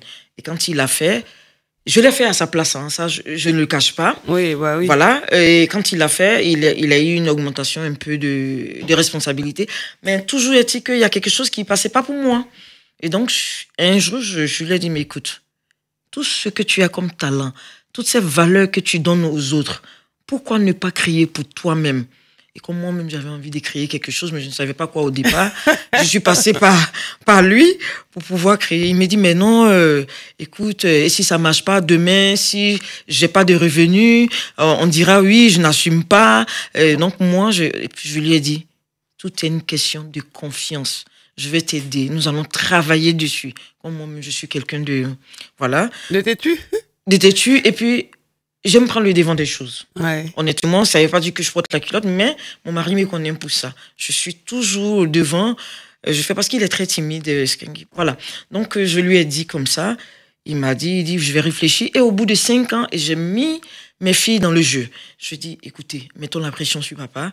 Un jour, il va craquer. Ah, c'est un travail de longue haleine. Ah hein, oui, 5 oui, ans. oui, oui. Un jour, il va craquer. Et puis, on lui faisait... Après, un jour, il rentre à la maison. Il était tout énervé. Il me dit, Jocelyne, voilà, c'est bon. J'arrête tout. Parce qu'ils me prennent pour n'importe qui. Moi, j'arrête tout. Je crache. J'ai dit, Il y a non, un événement qui a déclenché en lui. Ouais. Et je lui ai dit, non, attends que je me renseigne. Tu n'arrêtes pas comme ça. Parce que si tu démissionnes sans... Ça fait presque 20 ans que tu es dans l'entreprise. Tu vas perdre tout. Tous tes droits. Je vais me renseigner pour voir comment on fait. Et je me suis renseignée. C'est là que j'ai découvert le dispositif reconversion. Voilà. Et donc, j'ai pris toutes les informations. J'ai ouvert le dossier pour lui. J'ai fait la formation avec le dispositif, bien entendu. C'est vous qui avez fait la formation? Ah oui, c'est moi qui ai fait toutes les... Pour ouvrir une société, en fait, C'est moi qui fais tout. Waouh. C'est moi qui fais tout. On dit souvent, derrière un grand homme, il y a une grande femme. J'en parle aujourd'hui ouvertement, mais bon, il le sait, il le dit, il n'arrête pas de le dire, mais bon, il le reconnaît. Dieu merci, bon. Et c'est une grande joie pour moi de pouvoir permettre à une famille, à un homme d'évoluer professionnellement. Et ça lui fait vraiment un moral. Donc voilà. Et donc, vous remercier au quotidien. Merci. Oui. Merci chérie de m'avoir poussé pendant 5 ans, parce que 5 ans, c'est long quand même. 5 ans. Et vous savez, nos maris africains, bon, allons-y chercher le merci avec eux. Mais bon, il est reconnaissant tout compte fait. Il est reconnaissant. Donc voilà. Et donc aujourd'hui, Dieu merci, ça finit par aboutir. Je lui ai dit, écoute, on va s'associer. Moi, je ferai tout ce qui est administration. Je ferai une petite formation pour apprendre certaines choses dans le domaine du BTP, de la couverture, précisément. Et c'est ce que j'ai fait. Et aujourd'hui, je peux vous parler de tous ces thèmes en matière de couverture, de tout ce qui est... C'est quoi la couverture déjà? La couverture, c'est le 5e pilier dans le bâtiment. Ouais. C'est la toiture. D'accord, ok. Voilà. Tout ce qui couvre une maison, vous avez beau faire une maison, tant qu'il n'y a pas de toiture, elle ne sert à rien. Donc, en bâtiment, on appelle ça le 5e pilier du bâtiment. D'accord. Voilà. Donc, et donc, aujourd'hui, c'est une entreprise pérenne. Vous nous dites un petit peu, donc, du oui. coup, tout ce que ce combat, ces 5 ans. Oui, je ne regrette pas. J'en suis ravie parce que nous faisons notre bonhomme de chemin. Nous faisons du chiffre, honnêtement. On ne travaille qu'avec les entreprises. Et l'anecdote, son employeur qui refusait de lui faire le licenciement, comment on appelle ça, de s'arranger pour le faire, enfin pour le licencier en sorte qu'il ait ses droits, aujourd'hui est l'un de ses clients. Non. Je vous assure. C'est incroyable. C'est la 3e plus grosse boîte de la France. C'est fou. Eh oui. Et c'est après aussi tout le sérieux que votre mari a montré. Tout le sérieux, exactement. Exactement. Et donc, on travaille qu'avec des entreprises. Enfin, mon mari, pour l'instant, il veut pas vraiment travailler avec des particuliers parce que pour lui, c'est autre chose. Donc, on n'a que des boîtes, des entreprises, pas des moindres avec lesquelles on travaille. Donc, aujourd'hui, Dieu nous fait grâce, je dirais. Ça marche. Alors, vous êtes lancé depuis 7 ans, depuis 3 ans. Depuis 3 ans, oui. En 2022. Ça fera 4 ans en 2026, janvier 2026, ça fera 4 ans. Couverture, vous dites, la société fait son bonhomme de chemin avec un chiffre d'affaires non négligeable qui évolue chaque année. Nous employons 5 personnes, dont notre fille aînée qui est la secrétaire. La secrétaire, oui. Bravo. Merci. Alors, en tout cas, on croise les doigts et puis c'est pas terminé puisqu'il y a une autre société. Là, vous avez embarqué vos filles. Ah oui. Vous allez aussi nous raconter. Là, c'est dans le domaine de l'alimentation, de la gastronomie, plutôt un service de traiteur. C'est ça. Vous nous racontez cette aventure-là? Ok. Et donc, l'aventure du service traiteur est partie, comme je dis, dans les années 2016. C'est parti d'une réflexion. Je cherchais un complément de revenu. Ouais. Et je me suis dit... Parce qu'en fait, vous étiez soignante. je vous dis, si je vous cite tout ce que je suis, bon, on ne peut pas en finir. Vous nous direz ça tout à l'heure. Ah, ok. Donc, quand je faisais dans le métier d'aide-soignante, je me suis dit, bon, il faut un complément. Je faisais beaucoup d'intérim. Ouais. En tant qu'aide-soignante, c'était encore physique. Et puis, je me suis dit, bon, ok, j'ai besoin d'un peu de liberté. Je veux arrêter, c'est-à-dire momentanément, tout ce qui est supplémentaire au niveau d'aide-soignante et faire quelque chose pour moi. En ce temps, je me rappelle, il y avait ma mère qui était venue en vacances, qui est elle aussi restauratrice depuis près de 40 ans. Et donc, Côte d'Ivoire. Voilà. Ouais. Et donc, j'ai évoqué, en Côte d'Ivoire, bien sûr, donc j'ai évoqué ça à ma mère, j'en ai parlé. Elle m'a dit, mais si tu faisais la restauration, en fait, si tu préparais, je sais pas comment ça se passe en France, tu prends un coin pour elle, il fallait prendre un petit restaurant au passage, comme en Côte d'Ivoire. Je dis, non, maman, ça se passe pas comme ça. C'est tout un processus et on n'a pas les moyens pour l'instant. Et donc, j'ai vu une annonce d'un compatriote qui faisait une soirée. J'en ai parlé à maman. Et je suis allée vers le compatriote. J'ai osé, je lui dis, ben, tiens, j'ai vu que vous faites une soirée. J'aimerais bien faire une prestation, faire à manger pour vos convives. Il m'a dit, ben, tiens, c'est une bonne idée. Effectivement, on en avait besoin, mais c'est ma femme qui faisait, mais elle est fatiguée. Ça tombait bien, en fait. Vous Ça êtes tombait arrivé bien. au bon moment, au Voilà. bon endroit. Ça tombait bien. Et ce compatriote en question m'a donné cette opportunité. J'ai embarqué ma mère. Nous avons fait tout ce qui est friture, tout ce qui est nourriture ivoirienne. Ouais. Et c'était à vendre. Ça marchait. Et il m'a donné... C'était un pourcentage, en fait. Et depuis lors, quand il y a les soirées, il m'appelle. Et c'est comme ça qu'il a commencé à faire, lui, la pub. Et je faisais les soirées, j'ai commencé à faire petit à petit les événements, les mariages et autres. Et puis, c'est parti comme ça. Et un jour, mes filles m'ont dit, mais maman, au lieu de faire qu'africain, on peut faire des mignadises, nous, on peut se former sur Internet, tout et tout. Puis nous toutes, on a commencé à regarder YouTube, se former. Et c'est comme ça, on a introduit les mignadises dans le service traiteur, avec la location du vaisselle. D'accord. Donc, on a tout ce qui est matériel du vaisselle qu'on loue. On a les mignadises, on a le repas africain. C'est tout un complet, c'est tout un pack quand les clients demandent aujourd'hui. Et vous travaillez beaucoup? Comment? Vous travaillez beaucoup? Ah oui. Là, maintenant, on travaille beaucoup. Avant, on le faisait, mais pas en quantité. D'accord. Je peux vous dire, depuis la fin de l'année 2024 et cette année 2025, et là, ça a explosé, au fait. Parce que mes filles, aussi, étant l'une d'elles étant dans la communication, eh bien, elles n'hésitent pas sur les moyens pour la communication. Elles se reposent C'est pas. incroyable, on dirait que tout est prédestiné, ou en tout cas, au fur et à Je mesure vous du temps, assure. tout le monde s'est adapté, et tout Je le monde vous a assure. suivi. Je vous assure, même quand on en parle, on cause entre nous, elles ont tellement de projets, elles veulent organiser des gros événements entre elles, les trois filles. Parce que maman, oui, tu as un certain âge, voilà, ça c'est ce qu'elle dit, nous on veut faire des choses de jeunes. En tout cas, le rangement au placard, c'est pas maintenant. C'est pas maintenant. Elles ont 24, 21 et 18 ans. Voilà, c'est ça, Maman, exactement. on va pas au placard maintenant. Ah non, pas du tout. Hein. Je dis, je me bats encore. Hein. Je suis encore sur l'échiquier avec vous. On est ensemble. Donc voilà, et c'est comme ça, les filles, elles sont embarquées, elles le font vraiment à fond. Et la deuxième qui est en stage au Luxembourg, Ouais. puisqu'elle est en master, et chaque week-end, quand il y a des événements, elle vient, elle fait un aller-retour, elle rentre dimanche ou lundi. Là, elle est partie hier. C'est incroyable. Oui. Alors, quels sont les avantages et les inconvénients d'entreprendre en famille?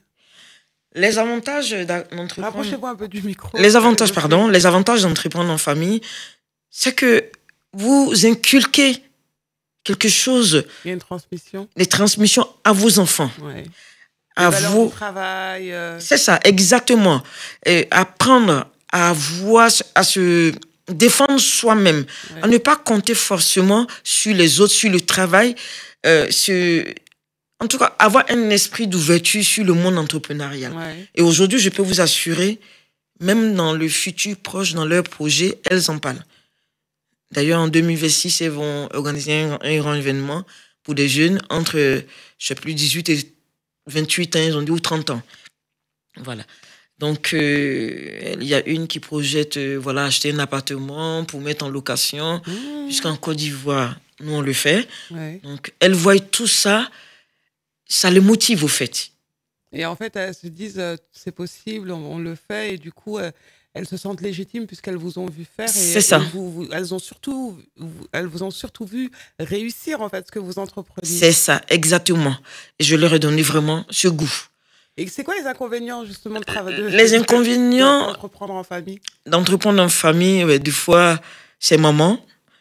Il y a un peu de caprice. Voilà. Et maman, écoute, demain on fera, on est fatigué. Demain, et puis, bon, elles font un peu de caprice. Hein, mais bon, il n'y a pas vraiment de gros inconvénients pour moi. Le souci, c'est que, comme elles fréquentent, des fois, je suis obligée d'être limitée dans ce qu'elles font. Mais à partir de cette fin d'année, elles seront investies à fond. Puisqu'il y a une qui est à la rentrée 2025, là, qui fait l'alternance. D'accord. Entre l'entreprise et l'école. Donc, elle a choisi. Elle est dans l'événementiel, donc elle a choisi d'être alternante pour l'entreprise. Donc, voilà. Ça encore, ça fait que ça sera un plus pour nous, elle sera à fond. Sinon, à part ça, vraiment, je n'ai pas vraiment de gros inconvénients à part les caprices d'enfants. Et avec le mari, en fait, se voir 24 heures sur 24, au bureau, à la maison, est-ce que ça ne crée pas, en fait, des frustrations en tant que femme? Ou dans le couple, en tout cas? D'une part, je dirais pas tellement, mais des fois, on a des incompréhensions. Ouais. Je vous explique. Mon mari est quelqu'un, comme je dis, il est quelqu'un de doux, de calme. Juste pas que je suis chaude. Mais lui, tout doit se faire en douceur. Il faut attendre le client. Non, ne le fais pas, c'est des clients. Faut pas, en fait. Voilà. Si ça ne tient qu'à lui, même 10 ans, un client lui doit, il va attendre 10 ans pour payer. Ah oui. Et je lui dis, ça ne fonctionne pas comme ça, Coco. Non, ça ne fonctionne pas comme ça. C'est une entreprise. Il y a des conditions, il y a des contrats qui sont signés. Il faut les respecter. Il faut relancer les clients. Et donc, sur ça, on n'est pas d'accord sur la gestion de la clientèle. Mais du coup, vous complétez parce que vous êtes... Voilà, vous lâchez pas l'affaire. Lui, il est plus dans la douceur. Et puis, je pense qu'il faut un peu des deux pour entreprendre. Pour faire, c'est ça. Lui, il n'a pas... Je lui dis souvent, tu es un bon travailleur, mais tu n'as pas toutes les qualités d'un bon entrepreneur. En tout cas... Voilà, c'est ce que je lui reproche. Alors, vous accompagnez des femmes, puisque vous parlez également d'investissement dans le domaine de l'immobilier en Côte d'Ivoire. En Côte d'Ivoire, oui. Parlez-nous un petit peu de cette autre casquette et de cette autre entreprise. C'est une SCI, c'est ça? C'est ça. Alors, je suis avec mon époux, je dirais, dans l'immobilier depuis les années 2004. D'accord. Nous avons commencé à investir à titre personnel jusqu'à... Aujourd'hui, je ne peux plus compter. Je vous dis honnêtement, je ne peux plus compter ce qu'on a comme bien parce que... C'est vrai? Ah oui. Ici, en Côte d'Ivoire? En Côte d'Ivoire. On a commencé par là. Plus d'une dizaine ou pas? Près d'une dizaine. D'accord. Nous avons près de 13 locataires. Waouh. Et 2 en location saisonnière. Ouais. Voilà. Et donc, voilà, sur ce coup, c'est encore moi qui ai donné le goût à mon mari. Bon, lui... Et puis voilà. Et là, il s'en occupe pas. Il m'a laissé toute la gestion. Il dit, occupe-toi de ça. Moi, je suis concentrée donc là. C'est moi qui fais les va-et-vient. 2 à 3 fois dans l'année. Et je suppose que vous allez avoir des personnes sur place de confiance. Oui, il y a ma mère, il y a mon père, et il y a quelques 2, 3 employés. Eh ben, dis donc. Et ça fonctionne bien. Et où est-ce qu'on trouve le temps de mener tous ces combats? Je vous avoue, des fois, moi-même, je me regarde dans le miroir, je dis, dis donc, où tu trouves ce temps de gérer toutes ces choses? C'est la grâce de Dieu. Et en plus, ça va, vous êtes lumineuse. On voit que vous vous occupez aussi de vous. Comment on fait pour s'occuper du mari, des entreprises, des enfants, de soi, de la maison? J'ai des grands enfants maintenant, Dieu merci. Pardon? Je dis, j'ai des grands enfants maintenant. Ils sont grands? Oui, mes filles sont grandes, elles sont autonomes, donc ça va. J'aurais commencé cette aventure, si elles étaient vraiment mineures, bon, la gestion aurait été différente. Mais là, elles sont grandes, donc du coup, j'arrive à le faire. Comme quoi, tout arrive en temps voulu. C'est ça. Et du coup, les femmes que vous accompagnez également dans l'investissement à travers des tontines de immobilière, vous nous racontez un peu aussi Je vous raconte. Alors, vu que je suis dans l'immobilier, et j'ai vu l'avantage de l'immobilier, j'ai réuni, parce que depuis les années, si je me rappelle, 2006, j'ai instauré une tontine avec les femmes. Et ça se passe très bien, tellement bien que... Depuis quand vous avez dit 2006. Ouais, ça fait 20 ans bientôt, en 2026. Elles peuvent témoigner si elles m'écoutent. Et donc, j'ai instauré cette tontine Et je prenais, c'est avec tout ça, on prenait pour investir. Et donc, j'ai dit aux femmes, au lieu de prendre pour faire des choses qui disparaissent. Comme quoi, acheter des sacs. Des sacs, machin, tout et tout. Vous voyez, mon sac ne coûte même pas 25 euros. Donc voilà, oui, il faut dire la vérité. Est-ce si on se mettait ensemble pour investir, en tout cas, au lieu de faire des associations en des points finis, communautaires, dans lesquelles il faut parler des choses qui n'aboutissent à rien, mettons-nous ensemble pour investir dans l'immobilier. Et c'est comme ça, ils ont dit, mais tiens, Jocelyne, c'est une très bonne idée. Comme c'est toi, nous, on s'engage parce que... On te fait confiance. On te fait confiance. Ouais. Et c'est comme ça, elles se sont engagées dans l'aventure. Et nous sommes au nombre de 10, avec une à Londres et une en Côte d'Ivoire qui nous représente. Ouais. Et les 8 autres sont sur la France. Voilà comment ça fonctionne. Et ensemble, on a créé une SCI. Aujourd'hui, nous sommes à l'étape des achats de terrains. D'accord. Nous avons acheté plusieurs terrains, le temps que l'entreprise soit légalisée. Et donc, Dieu merci, ça a été fait. Là-bas en Côte d'Ivoire? En Côte d'Ivoire. OK. Nous avons nos papiers. Et donc, maintenant, on va se lancer maintenant dans la construction-vente. Et après, c'est nominatif ou c'est une société que vous avez en commun? Et après, en fait, vous achetez des biens, vous les louez tout ensemble ou chacune récupère une maison ou est-ce que c'est... Pour l'instant, nous avons opté pour construire des biens ensemble. D'accord. Au nom de la SCI. Nous sommes toutes des associés. D'accord. Et donc, tout ce que nous construisons ou nous achèterons sera vendu au nom de la société. Nous allons nous partager, si besoin il y a, si bénéfice il y a, les bénéfices, les dividendes au moment voulu. Et avec le temps, chacune aura une maison. Parce qu'à la base, l'idée, c'était quoi? C'était de créer une SCI. Oui. Comment on appelle ça? Il y a le nom, une SCI. Le bien commun, non? Commun, oui. Je sais pas comment ça s'appelle. Oui, le nom m'échappe. Voilà. Bref, construire un immeuble ensemble où chacune a son appartement. En tout cas. C'était sur la base de notre groupe. Et puis... Après, ça a évolué. Ça a évolué et une a dit, on a réfléchi, on dit, mais il faut une plus-value. Sinon, on a une maison. Bon, moi, j'en ai déjà, donc moi, c'est pas tellement mon truc. Ouais. Si on a une maison, mais après, c'est fini. On casse la SCI. Vous voyez, des colocataires, la SCI des colocations. On est copropriétaire, pardon. Voilà. C'est une vision à court terme. Copropriétaire. Voilà, à court terme, et puis c'est fini. Mais est-ce qu'on allait plus loin que ça?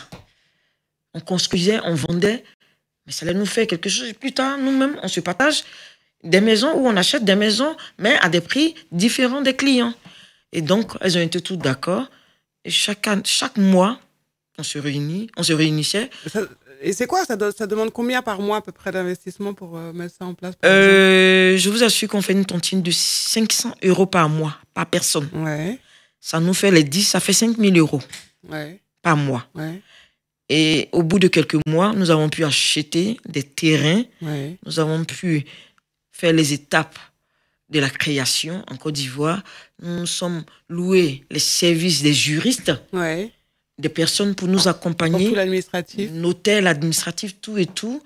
Et d'ailleurs, je ne sais pas si j'ai le droit de le dire. Bon, bref, on s'est fait accompagner par une structure qui nous a vraiment aiguillés sur le coup. D'accord. Et donc, aujourd'hui, Dieu merci, tout a été vraiment clair, tout est vraiment bien et on attend le moment opportun pour lancer les constructions et de lancer, en fin de compte, notre structure pour en parler. Là où je vous parle... pour que d'autres femmes vous rejoignent, parce qu'en fait, il faut quand même une certaine entente entre on s'entend. À ça, je peux vous avouer, on s'entend. Une bonne entente, pas une très bonne entente. Si, je vous avoue. Parce que dès que l'argent est en jeu, au bout d'un moment, ça peut créer des... Je vous avoue... gérer une équipe, c'est pas facile. Gérer des femmes, en plus, c'est pas évident. Mais quand tu as aussi... avoir la même vision. Tu entraînes aussi des femmes dans ta vision. Elles sont d'accord. Ça fait 3 ans quand même que nous sommes ensemble. Sur le coup de l'immobilier. Et près de 20 ans dans la tontine. Et tout se passe bien. Toutes les femmes ne sont pas sur le coup de l'immobilier. Celles qui sont dans la tontine, elles ne sont pas toutes.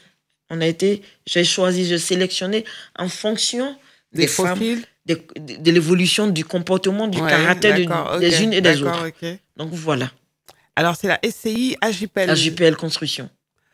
Waouh! Vous êtes une Wonder Woman. D'ailleurs, vous avez la couleur, votre tenue. Merci. Merci beaucoup. Merci pour le compliment. C'est un compliment pour vous? Oui. Et en fait, vous vouliez venir, au-delà de parler de vos entreprises, c'était raconter votre histoire? C'était raconter mon histoire que je rencontre très peu. Je rencontre, mais pas vraiment comme voulu sur les réseaux sociaux parce que j'ai vraiment pas le temps de m'afficher tellement de faire la communication sur ce que ma personne, comment je suis arrivée là.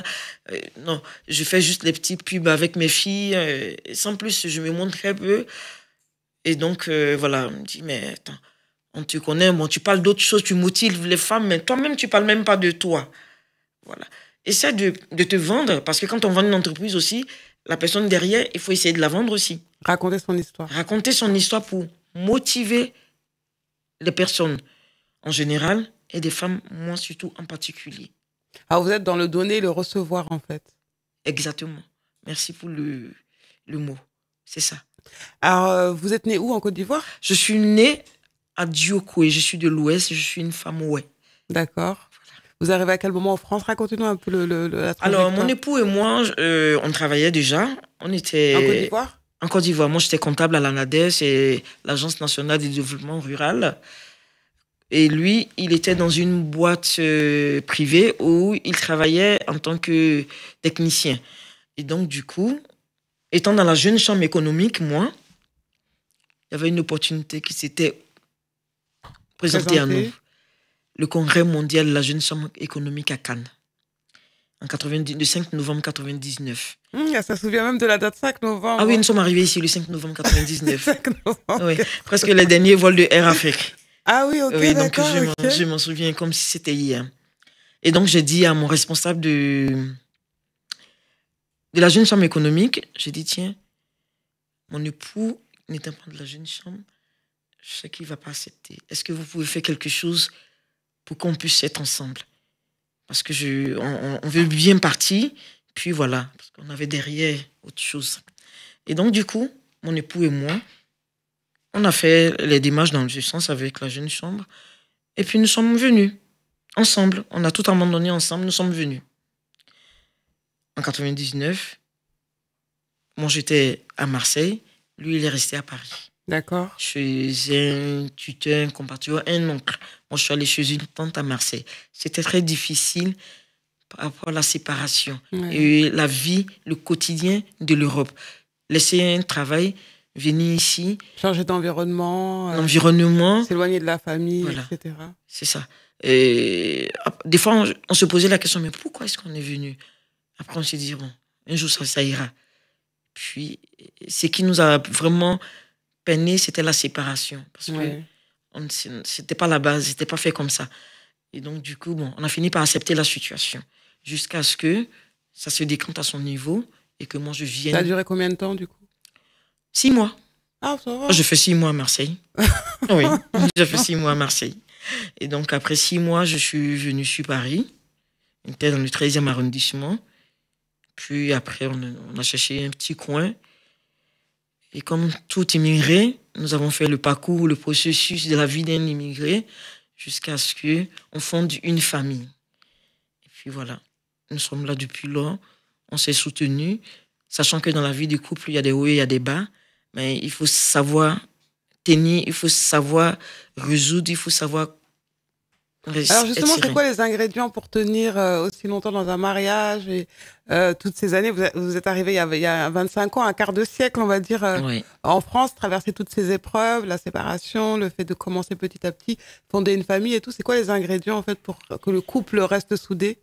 Les ingrédients, je dirais, au premier abord, l'amour, oui, c'est basique. Tout le monde aime quelqu'un, tout le monde aime son homme. Il y a la communication. Je dirais, il y a la communication. Comme je vous dis, dans un couple, c'est comme ça. Il y a un qui est comme ça, il y a un qui est comme ça. Si on met à l'avant l'orgueil, ça ne marche pas. Je peux vous dire, je peux râler toute la journée, Mon mari, vous ne l'entendrez pas parler. Il prend les choses du bon côté. Je peux être stressée, angoissée, mais lui, vous ne le verrez jamais. Jocelyne, ça sera... En fait, il m'appelle... Chacun reste qui il est, en fait. C'est ça que vous Voilà voulez... qui il est. Chacun a sa valeur et il respecte la façon dont je suis, je respecte la façon dont il est. Le jour où vous voyez mon mari m'appeler par tout mon prénom, Il est fâché. il est fâché. Et ça arrive une fois sur 10. Coula. Oui, ça arrive une fois sur 10. Oui. Quand j'entends Jocelyne, j'ai dit, le monsieur là, il est fâché aujourd'hui. Mais quand c'est Jocy depuis toutes ces années que nous nous connaissions. En tout cas, là, c'est Voilà. tout quand c'est Jocy. Un couple n'est jamais parfait, oui, mais on apprend à se pardonner. Il y a des choses qui ont été pires, il y a des choses qui ont été bien, on a fait avec et on continue de faire avec. Et puis on s'est dit, on a construit tout ce parcours.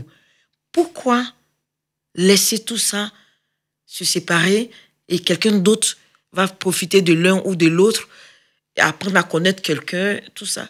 Il n'y a pas de couple parfait en fait. Voilà, on est bien complémentaires. C'est vrai qu'il peut arriver des disputes. Et donc, mon mari même, il répond même pas parce que lui... et ça m'énerve, moi, quand il répond pas parce que, voilà, moi, j'aime quand il répond, mais lui, il répond pas. Voilà. Parce que je suis un peu...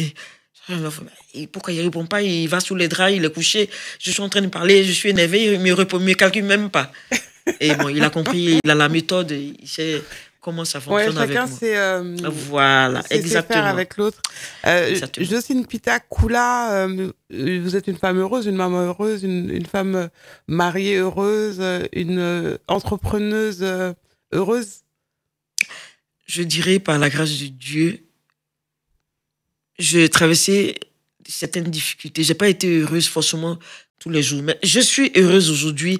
Je suis tellement épanouie, fière d'avoir ajouté quelque chose à ma vie de couple, à ma famille, d'avoir apporté un plus à ma tribu, que je pourrais dire que je suis heureuse, oui. Et tout ça, ça n'a pu arriver si ce n'est que la grâce de Dieu. Je vous dis toujours, c'est ça, moi je le dis toujours, c'est la grâce de Dieu. On travaille certes, il nous a donné la santé, la force d'aller plus loin. Mais sans lui, nous serons qui? C'est ma vision à moi. C'est ma conception. C'est votre histoire. C'est mon histoire. Une belle histoire. Merci. Avec beaucoup de choses très intéressantes, édifiantes. Ce beau parcours de résilience et de détermination, Jocelyne Pita Coula. Oui. Comment ça va être de conclure? Où est-ce qu'on vous trouve sur Internet si on veut entrer en contact avec vous? Si on veut, si aux couvertures, vous ne faites pas... Vous ne travaillez pas pour les particuliers. On ne fait pas trop de pub parce que... Mais pour la boîte de traiteur, par exemple, ou les investissements immobiliers, la tontine. Voilà. On me trouve, je suis sur Internet pour la boîte de traiteur. C'est Demer Amphitraiteur. Comment? Demer Amphitraiteur. Demer Amphitraiteur. D'accord, de mère en fille. Traiteur, voilà, en fille, avec un S à la fin de fille. Ouais. Nous sommes sur Instagram, nous sommes sur TikTok, nous sommes sur Facebook. Et voilà, nous avons le mail, le contact, on a tout, j'ai mes cartes, les flyers, la publicité. En tout cas, sur les réseaux sociaux, nous sommes joignables. De mère en fille. Voilà, de mère en fille. Okay. Voilà, nous sommes à Sevran. Et l'entreprise de bâtiment, nous sommes à Châtelet. D'accord. À la rue Berger au 47. D'accord. Donc voilà. Et pour la tontine? Pour la tontine, c'est Jocelyne Coula, mon Facebook. On peut me contacter à mon numéro au 07 82 07 79 93. 07 82 07 79 93. Il m'essaie de tout, mon pote. Il m'essaie des professionnels, il m'essaie des persos, il m'essaie... J'ai pas encore fait la différence entre les... Voilà, peut-être plus tard j'aurai un professionnel, mais pour l'instant, il m'essaie de tout. Là, il nous manque que le thé, parce qu'on pourra encore discuter pas mal. En tout cas, merci d'être venu nous raconter votre belle histoire. C'est super gentil d'être venu. C'est à moi de vous dire merci, Madame Thiam Aïssata, c'est ça? Oui, c'est ça. Je vous entendais à travers Africa 24, par votre belle voix, dans le véhicule, partout, à la maison. Je ne savais pas qu'un jour, j'allais vous voir en face, participer à votre émission. Merci d'être venu. C'est un réel plaisir pour moi. Le plaisir est partagé. Merci. À très bientôt. Merci à vous. Et on salue toute la famille, votre mari et vos enfants. Merci bien. À bientôt.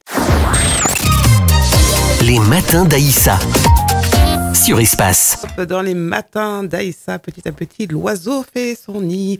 Les matins d'Aïssa sur Espace TV Europe, le lien de la diaspora, disponible sur le bouquet africain. Vous nous regardez, nous suivez sur différents canaux.